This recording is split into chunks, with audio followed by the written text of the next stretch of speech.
Hi everyone, I hope you're still enjoying the games, enjoying this weekend full of excitement, and still enjoying these little videos I'm making about the games.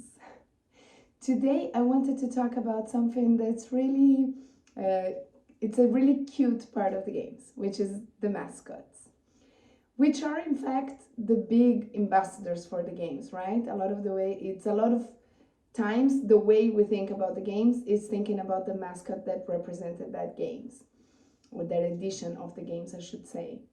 And mascots haven't been around that long. In fact, the first mascot was created for 1968, Grenoble, France, for the Winter Games. And then we've had mascots ever since. So what I said, they are these little ambassadors for the games.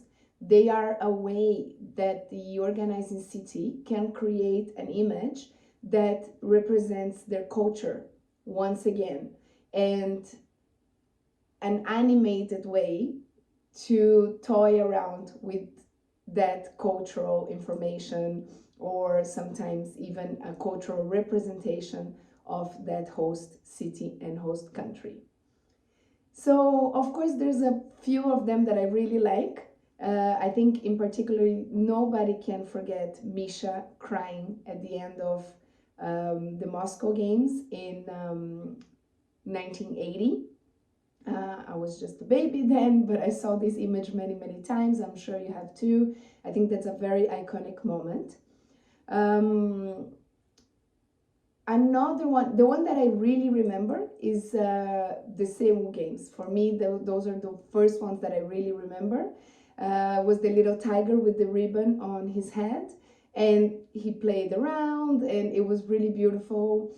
In fact, he was part of the ceremonies. That could happen as well, that the mascot is part of the ceremonies. And he is really famous, but there is a female version of him, Hosuni, if I'm not mistaken.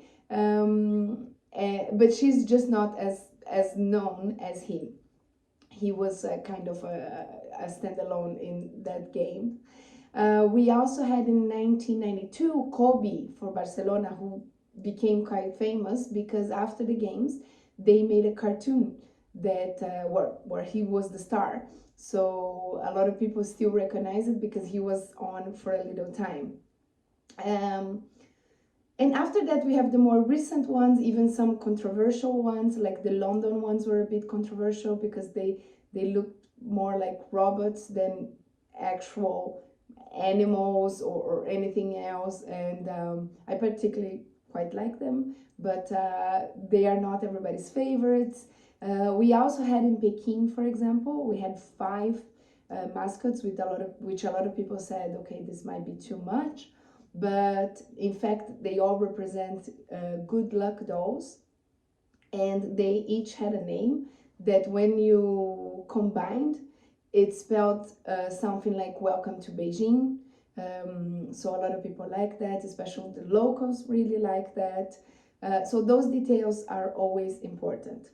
A few of my favorites, or I think I already said one of my favorites was the Seoul Hodori, but also I really liked Kwachi, and I liked it so much that someone gave me one. This was the Vancouver Winter Olympics mascot. In fact, we had 3 for Vancouver, but I really like Kwachi because he was the first one that had a tattoo in his arm.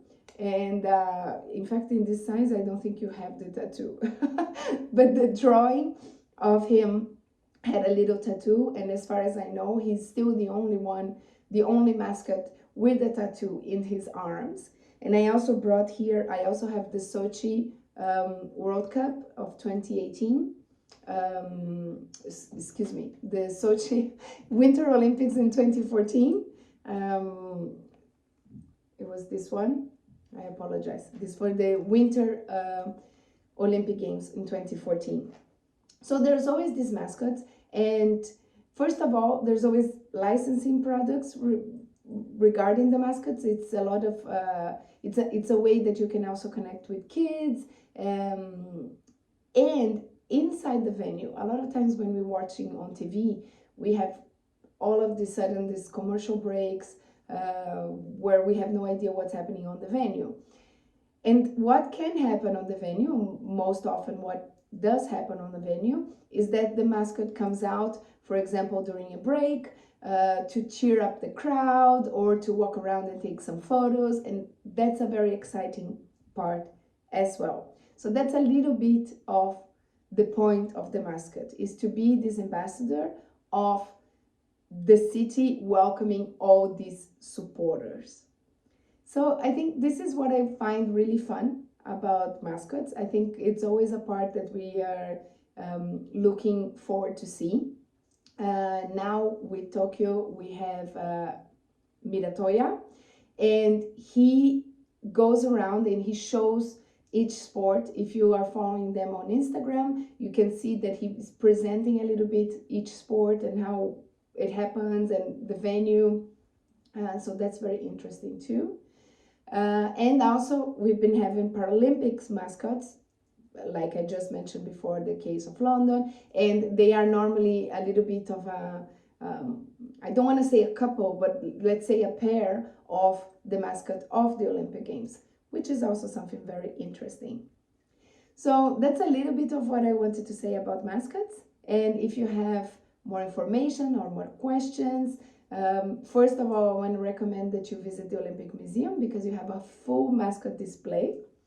But you can also send me your questions and your comments, and I'll be happy to read them and talk more about that. Thank you so much for watching.